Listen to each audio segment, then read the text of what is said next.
Hey everyone, it's Zach with Palantir Research. A slightly volatile day for Palantir with the market able to digest earnings from last week, with the price hitting and trying its hardest to hold $19, reaching into the 1910s. However, as of this recording this video, we see that the sell pressure blocking it for now, bringing it down to the 18s. Honestly, I can see this going in either direction or holding. Short-term wise, at least for price movement and technicals is not my forte, but still typical volatility that doesn't surprise me, especially after such a large movement for the stock last week. But a few news items though that I wanted to cover that continue to show this mixed kind of results on Palantir with some bright spots but also some negative views.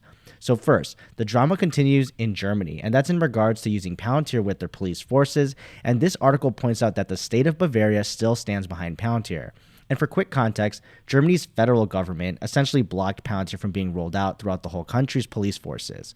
So the state of Bavaria's newly elected state government is backing their continued use of Palantir, but still wants to push it to all other states with the Vera program that was essentially blocked or banned by the federal government.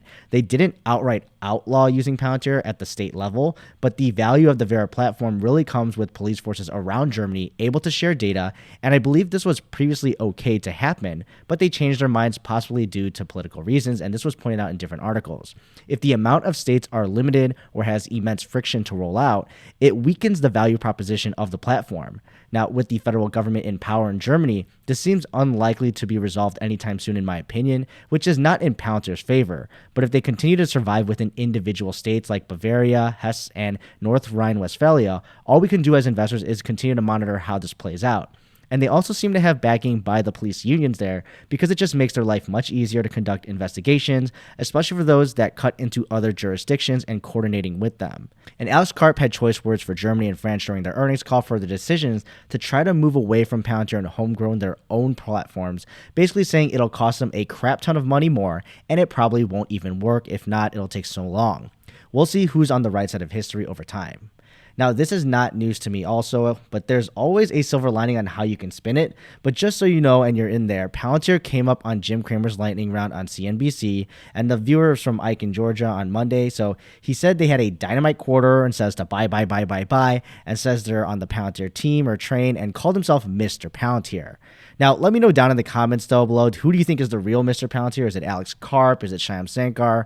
Or maybe you think it's Amit or Jackson from Palantir Vision, or maybe even myself. I'm just kidding there.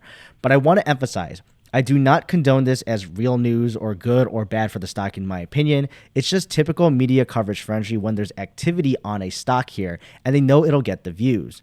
But the one shining light is name recognition for the company can be growing if you want to see it that way. Sometimes you can take the all press is good press approach, and maybe it works out here where the more their name gets out there, it's just another possible impression point for a potential customer. You never really know if some random executive had a list of possible vendors and then they hear about Palantir just because they heard it in the background on the news on CNBC, and then for some reason it jogs their memory to look more into it, or maybe ask an analyst what their opinion is on it. So if this increases the chances of that, I'm all for it, but at best, this is just borderline real news to me. And now for the continued negative Nancy's at Citibank, reiterating and keeping their sell rating for Palantir. The analyst Tyler Radke has not budged on that $10 price target, which is almost half the price it is now. Now, obviously, if you're someone looking to start a position in Palantir and it is in the $10 range at some point, there definitely is a very attractive offering there to at least look closer. But obviously, it'd have to get to that point. Citi does acknowledge that Palantir's revenue was within expectations, and that's true because they slightly beat guidance and Wall Street's expectations were aligned with the guidance provided. And then they also state this was driven mainly by the commercial performance. However, the narrative on government revenue still looks weak to them. And that's where that lumpiness comes into here, and we don't really know the direction yet. Now, they also note profitability exceeded expectations, but they are still observing if their AIP momentum and boot camps are actually going to work in the long term.